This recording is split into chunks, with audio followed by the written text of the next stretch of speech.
Bismillah, walhamdulillah, wassalatu wassalamu ala rasulillah, wa ala alihi wa sahbihi wa man wala, amma ba'd. And today we're going to be discussing the life of Imam al-Bukhari. So for those of us who have the notebook, who took the seminar here in New Jersey, we're going to be starting on page number 15. And for the rest of you, the slides have most of the information, so you can follow along and benefit as well, inshallah. So we begin with his name. Imam al-Bukhari, he was Abu Abdullah Muhammad ibn Islam. His ancestor, he was the first one to convert to Islam, and then you can see the rest of the names after him in his lineage were Muslim from that point on, were Arabic names associated with Islam, like you have Mughira, Ibrahim, Ismail, Muhammad, etc. Modern day Uzbekistan, a region of Uzbekistan, which we would call today, back then was known as Bukhara. And he was born on 13th of Shawwal in the 194 after Hijri, and as you know, as I said before, his death date was in lunar years. So what do we remember about him? Ibn Kathir, the great scholar, look at a page once from any book and he would be able to memorize it instantly, as if he had something like a photographic or eidetic memory. The people of Baghdad and Samarkand, they gathered to test him, and he surpassed their expectations. And this is a very famous story in which the scholars of hadith from those regions, Imam al-Bukhari came there and they tested him with over 100 narrations. Each one, they would alter it to mix up some chains, to mix up narrators, to alter the text a little bit. And for everyone they asked him, he said he didn't know. And they thought that this would kind of humble him, or that this would basically embarrass him in front of the people. But then after they asked 100 hadith with these little kind of changes and minor defects in them, he then went back to each person, told them the hadith that they narrated originally, and then corrected it for them to make it the one that he heard, the version that he heard with the correct chain of narrators and the correct text, showing not only did he pass their test, but he did much better than they, and he memorized them as they were saying them as well. So a little bit about his manners and morals. It's reported that he stated, "I have not backbitten anyone since I learned that backbiting is forbidden." He was soft when it came to the terminology he used in discrediting narrators. He would not call others liars or words similar to that. The most he would say is that that such and such a person's narration is to be avoided. So even though he was so strict in terms of who he accepted hadith from, what his definition of a reliable narrator, trustworthy narrator was, even if he found someone that didn't match his criteria, he wouldn't backbite that. Such a person, he wouldn't take his narration, or a narration taken from him is avoided. That's the furthest he would go. He wouldn't defame a person unnecessarily in his books or in his study of the narrators, just because he didn't want to go around. His purpose was to collect a hadith. He didn't want to go around bad-mouthing people. Also, is that one time Imam al-Bukhari was carrying a sum of money. It was a large sum of money, and he was actually someone actually found out about this, and he was boarding a boat, and the person, he wanted to basically take that money or try some kind of scheme, and he said, "Oh, someone stole my money, and I know they boarded this boat, and it was this much money." So Imam al-Bukhari, even though he knew that this was his own money, and this guy was just making up some story so that the authorities would come and question him and maybe take his money away, he dumped all the money into the ocean. And some of the people saw this and they said, "We know it was your money. Why did you do this? Why didn't you just fight? Why didn't you just kind of clear your name or fight it and prove it's your money?" And he said, "It's not worth it." And basically, he was saying that he didn't want it to be known that during his life he was involved in such a case or a claim against him for some money that he might have stolen or might have not stolen. Even he didn't want any doubt on his character, even a slight blemish, even if he was really innocent and this guy was just trying to get his money out of him. So, subhanAllah, that's the level of that he went to in order to protect his own integrity and his own dignity.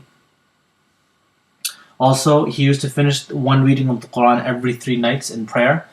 And you can see, as you saw in the story of the boat and other things, he wasn't greedy for money. And there's a famous story about him. A man had offered Imam al-Bukhari some price for a good that he was selling. And so Imam al-Bukhari, he said, "That's a fair price, let me think about it." And Imam al-Bukhari, he thought back to the point to buy from him, so I can't accept this more money, I have to honor my agreement. He didn't want that man to come back and accuse him of cheating him, or not holding the product for him, not selling it to him that day, and then delaying and then accepting a higher offer. He didn't want anything like that to happen. He didn't want bad relations with the first customer, so he waited till the other man came back and sold. He could have. He never made any kind of promise to the first customer, but he still had the principles and honoring agreements rather than actually taking more money for a product that he's selling. So what about his beliefs? First of all, Imam al-Bukhari is one of the Imams of Ahlul Sunnah. You can see in his Sahih, his theology is clear, and it is a litmus test of Orthodox Islam. He also wrote several works on theology, such as Khalq Af'al. None of them has more theology than his. So this is also because during his time, he was challenged in theology, as we will see, for example, when we discuss the book of Imam, which is going to time certain sects which had come about by his book contained. Besides theology, also in his Sahih, you can see a lot of his fiqh opinions are also there. For example, Al-Qadhi Abu Ya'la, he considered him to be from the Hanbalis. As-Subki considered him to be from the Shafi'is. But if you look at his book, from even the four schools, in some opinions he holds a completely different view, based on the hadith that he claimed, the scholars of hadith and those who use the hadith directly to derive their fiqh opinions. Hajar, who we mentioned earlier, he wrote the main commentary on Sahih al-Bukhari, Fath al-Bari. He categorized his teachers into 5 main categories, and from his teacher are the likes of Ahmad bin Hanbal, Yahya ibn Ma'in, Ali ibn al-Madini, and Ishaq ibn Rahawayh, 4 giants in the study. So we can look at who his students were, and if we look at just his student, Abu Hatim, Abu Bakr ibn Abi Dunya, book, the second most authentic book of Nasa'i. So out of the 6 books, 1 of them is from Imam al-Bukhari, and 3 others are from many great scholars to write their own books of hadith, just like he did. What about the scholars' praise of him? Throughout history, so many people have talked about him. Ibn Hajar, like we mentioned, is for him. If the scholars' opinions about him were to be written of him, I think basically of so many oceans that have no boundaries, the pages would be exhausted. You wouldn't be able to write it all, because there was so much praise and so much acclaim that he had amongst the scholars and people after his time. And Imam Ahmad, who in a larger area, which included, he had approximately 21 total writings. Some of them are lost, some of them were lost to history and we don't have them anymore. Some are still preserved, and some were merged into the Sahih. For example, a standalone book of adab, of manners, and it eventually became included in his Sahih as the beginning part of it. Also, as we mentioned, a book of theology, Khalq Af'al al-Ibad, and he wrote At-Tariq al-Kabir, a history book, Al-Aswad al-Saghir, also books of history, and several other books as well. So what were some of his trials? As we know, all the scholars and pious people, they face major trials during. He was a scholar who basically was the bin Yahya al-Duhali. Now, Muhammad bin Yahya al-Duhali, when al-Bukhari comes to Bukhara, and he's well known to him that study with Imam al-Bukhari. In fact, Imam Muslim, who was one of the main students of al-Duhali, he left al-Duhali circle and became a strict student and one of the main top students of Imam al-Bukhari. Things like jealousy and envy and things like this. So this hurt Ad-Duhali, and then he started saying that Imam beliefs, and he even spoke against Imam Bukhari on the mimbar in the khutbah. And so Imam Bukhari, he wrote a refutation against these accusations, but he didn't directly confront Ad-Duhali or refute him or say, mention him specifically or anything like that. So obviously, the one who talks the most is the one who people look to. If someone stays silent and just simply doesn't respond to the criticism, people are going to start. Bukhari's students then abandoned him. Those same students who had come to him when he first came to the city, who had left Ad-Duhali, then went back to Ad-Duhali. We know who Imam Muslim became later on. And he became angry with his old teacher Ad-Duhali for making all these accusations, that he really became a strict student of Imam Bukhari, was really dedicated to him, and he even returned the volumes of books that he had from Ad-Duhali that he wrote under his when he was a student of Ad-Duhali, and he refamed Imam al-Bukhari. So, like I said, the students were, and an interesting point is that even during this time, he has to be his enemy, chose to have this animosity against him with no fault of Imam al-Bukhari. This didn't affect the status that Imam al-Bukhari put Ad-Duhali at as a narrator of a hadith. He still considered him a strong, trustworthy, truthful, reliable narrator of hadith, basically a narrator that passed all of his tests in his own book. So you can imagine that what Imam al-Bukhari, this animosity that the other person had toward him, affect his criterion of hadith, because what he cared about was getting all the authentic ahadith, even if one of those narrators may have a personal problem with him or a personal hatred or animosity towards him. Eventually, Imam Bukhari was expelled from al-Bukhara because the governor had asked him to basically privately tutor his own children. And Imam Bukhari refused several times until the governor said, you know what, forget it. If you're not going to do it, said, "Oh Allah, as vast as this earth is, it has become congested to me." Basically saying, I'm being thrown out of my own homeland, I'm to you.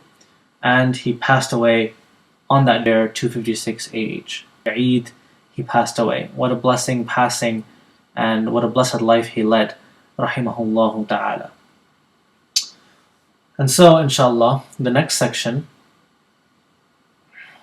is about the Sahih itself. So what can we say about his work? And now we are on page 20 of the notebook. So the Sahih. جامع الصحيح المسند من حديث رسول الله وسننه وأيامه. And according to Ibn al-Salah, who is another scholar of Imam Bukhari's work, its name is Al-Jami' وسننه وأيامه. Do these words mean? So Al-Jami' Ibn al-Hajar, he has As-Sahih first, then Al-Musnad, and Ibn Salah has Al-Musnad As-Sahih, but basically the same thing, just a different order. So As-Sahih means the authentic, right? The hadith of the highest level. Al-Musnad means the chains. And Ibn Hajar, he says, Min hadith Rasulullah wa sunanihi wa ayyami, from the statements of the Prophet sallallahu alaihi wasallam and his sunnah, and basically his life and times. And Ibn al-Salah, he says, Al-Mukhtasar min umur Rasulillah wa sunanihi wa ayyami, the life and times and the sunnah of the Prophet sallallahu alaihi wasallam. So it's different, a little different wording, but it's basically saying the same thing. Some unique things is that the Ibn Salah, he mentions al-Malaysian contained all of the Sahih hadith, all the authentic hadith in the world. No, his Sahih, he never claimed to have all of them. There are many Sahih hadith we know today that even though they meet Bukhari standards, were not included, either because he never heard them during his time, he never had access to them, or because he simply couldn't, he just had. Mukhtasar is a summary of the authentic hadith, as Ibn Salah mentions. It's not every single Sahih hadith, so we shouldn't be in the mentality that if a hadith, this book is to be taken on its own of al-Bukhari in terms of authenticity. That doesn't mean anything about hadith that are not in his book. There may be ahadith in his book which still meet the criteria, but just were not included. So we should be clear about that. So why was it compiled in the first place? Where did Imam al-Bukhari get this idea? So he narrated that he saw a dream in which he was warding flies away from the Prophet ﷺ. So the Prophet was sitting there ﷺ, and Imam al-Bukhari there were flies flying around him, and Imam al-Bukhari was basically swatting the flies away from the Prophet. And then he asked some scholars about the interpretation of this dream, and he was told that this meant he would protect the Sunnah by getting rid of fabricated traditions. Okay, so that was one thing which kind of led him down this path. And another major point is that he was sitting in a class with one of his teachers that we mentioned, Ishaq ibn Rahawayh, or Rahuya for the scholars of hadith. They have a different pronunciation of the scholar's ancestor. Rahuya is the original Persian pronunciation of the name. Rahawayh is the Arabicized version of the name, which most of the scholars of fiqh use. Ishaq ibn Rahawayh. His teacher, he said in a halaqah that he would have loved to write a book of only authentic ahadith. Right? So basically, he was saying that that's one of the things he always had as an ambition in his life, but he wasn't able to do it. And al-Bukhari, as his student, he remarked that that's when the thought entered my head. That on that day when his teacher, Ishaq ibn Rahawayh, he said that was the day that it entered my head, it entered my heart that I need to do this. My teacher wasn't able to do this, but it should be something that I should be able to do in my lifetime. And that's where he started his compilation. So how long did it take? This took a total of 16 years to write it. Primarily, he did it a year. Now, performing Hajj is very important. Hajj is always beneficial, obviously, on an individual level for spirituality and getting close to Allah. But for the society and the community as a whole, two things greatly benefit during Hajj. That's knowledge and business. So Imam al-Bukhari, when possible, to get narrations of hadith. Hajj is a place where so many scholars, this event of Hajj for 5 years in a row to collect a hadith. Not only perform the Hajj, which is a great act in itself, of course, but to pursue knowledge by collecting a hadith as well. After that, he moved to Medina, and he lived there for 1 year, finalizing his work. He said that for every single hadith that he chose to put in the final version, he made wudu, or ghusl even. He prayed 2 raka'at of istikhara to ask Allah that basically that this matter of putting this hadith in his final work, if it is, basically what Allah wills or does not will, then to advise him on that. That we know the common dua of istikhara. For every single hadith, he would do this. Make istikhara, and then after that, only after that whole process, would he be confident that it was authentic. Now that was after all of his research, examining every narrator, making sure in his mind, okay, I'm 99.99%, this is well with Allah. And then once he would do that, then he would be tranquil in his heart that he was sure that this hadith was authentic, and he would include it in his Sahih. And he chose the narrations in this book from over 600,000 traditions that he had compiled. And obviously the Sahih has far fewer than that, meaning he discarded the value. So what exactly were the conditions of the Sahih? First of all, he only chose the highest caliber of narrators. And even Imam Muslim chose many more narrators who were talked about than Imam Bukhari did. His conditions were slightly less than the strict conditions of al-Bukhari. And one example of this is that, first of all, each person in the chain must have been a known student of the person above him. So Imam Bukhari looked at these ahadith, even have someone who people were not sure about, that some people knew him, some people don't know him. No. He must have been a known student of the person above him, okay? Meaning that this person, he needed proof that he sat with, okay, if two people lived during the same time period, we know that they lived in relatively the same area, they accept the biographical possibility that they could have met. And the fact that the hadith exists and you know both of these people are trustworthy, the fact that they could have met is good enough for us. Imam al-Bukhari said no. Even if they're trustworthy, reliable, known to be pious, etc., I need proof that they actually did meet, not possibility, but actual meeting, and that this narrator learned from the one above, far greater than the rest of the muhaddithin. And so how this is known either through history or through the explicit statement of the narrator, of how he met him, etc. It's not just sufficient to say, such I know al-Bukhari's standards. Imam al-Bukhari's, we examine some of the books in future sessions, and you'll understand what we mean by chapter headings. Al-Bukhari without any chain, without any isnad. These are called mu'allaqat, or hanging narrations. Sometimes he will have a full isnad elsewhere, and sometimes he won't. So for some of the narrations in his book, they're not included as hadith, as official ahadith of Sahih al-Bukhari. Rather, they're statements taken from companions or other scholars, and they're included in chapter headings, sometimes with a chain, sometimes a chain is given somewhere else, and sometimes without a chain altogether. So they're not actual hadith, but they're chapter headings. And again, when we study the chapter headings in the next session, we will see what we mean by that. Also, as we mentioned, al-Bukhari never intended to compile all the authentic traditions. There would be way too many. He only got a subset of the authentic ones, authenticated them, and put them in his Sahih. He never claimed that he had every Sahih hadith that exists in the world. He could not make that claim, nor was that his goal. His goal was simply to make a collection of authentic hadith, no claim of all authentic hadith in existence. Also, the Sahih was the first work of its kind in two ways. First, it was the first work ever written that intended to incorporate only authentic traditions. Secondly, it was the first work that intended to give a summary of the entire.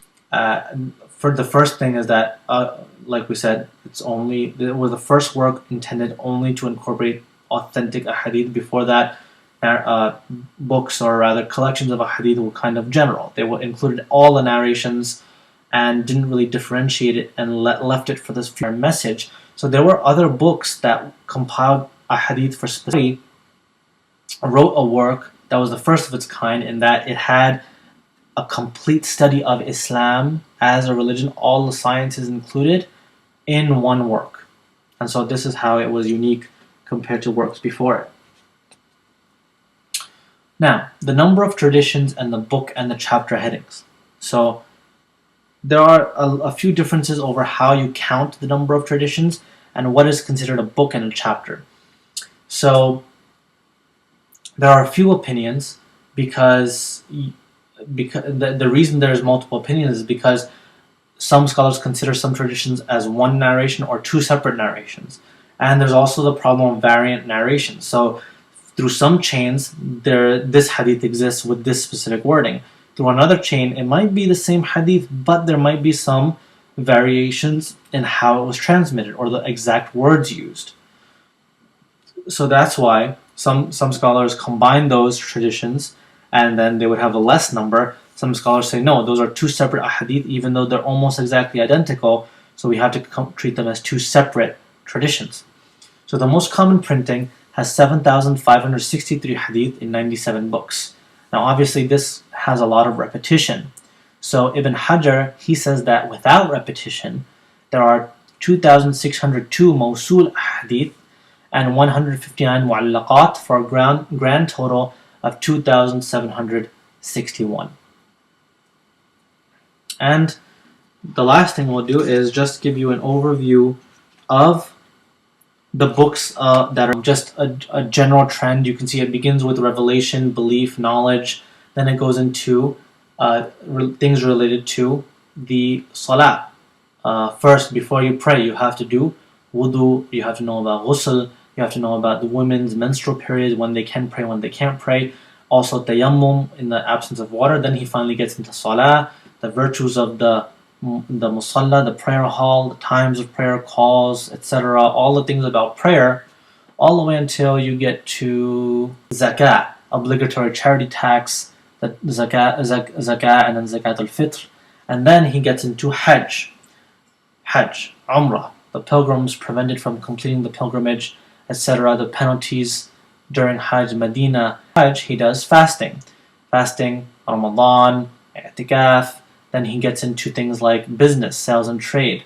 All of these things regarding business, hiring employees. Before we move on, I just want to point out something which you should keep in mind. If you notice, the order of the 5 pillars is a little bit changed here. It's Salah first. Well, Salah after belief and knowledge, so Shahada basically. Then Salah. Then after the entire section of Salah, he goes into Zakah. Then Hajj. And then the fasting. And we'll go into, and keep this in mind for a future section of, we're going to see why he does this. Why Hajj before fasting, which is kind of a little bit different from the traditional way that we all know. Fasting and Hajj is always last. But anyway, moving on, hiring employees, debt, all of these things regarding, and then agriculture, distribution of water, loans, luqatat, something on the road, and it goes on. All of these things are the order. This is the beginning of it, and it goes on. Companions, the Ansar. Then he goes into a little bit of history, the military expeditions led by the Prophet ﷺ, al-Maghazi, tafsir, etc. Meals, aqiqah, hunting and slaughtering, sacrifice. He also goes into patience and etc. Good manners, qa'iq, the heart things to make, and interpretation of dreams also. All loyal until wishes, accepting information given by a truthful person, holding fast to the Quran and Sunnah, and the last book, Tawheed, the oneness and uniqueness of Allah. And this is basically an overview of the books that he had in his Sahih. And why does he end with Tawheed? One topic that we discussed is that because as you read his Sahih, he wants to leave you with the most important thing. And the most important thing in our religion is the belief in Tawheed and acting upon that. So he wants to leave us with, in the next session we'll start going over selected ahadith from book 2, the book of Iman. And with that we'll end. Jazakumullahu khairan. Wassalamu alaikum wa rahmatullahi.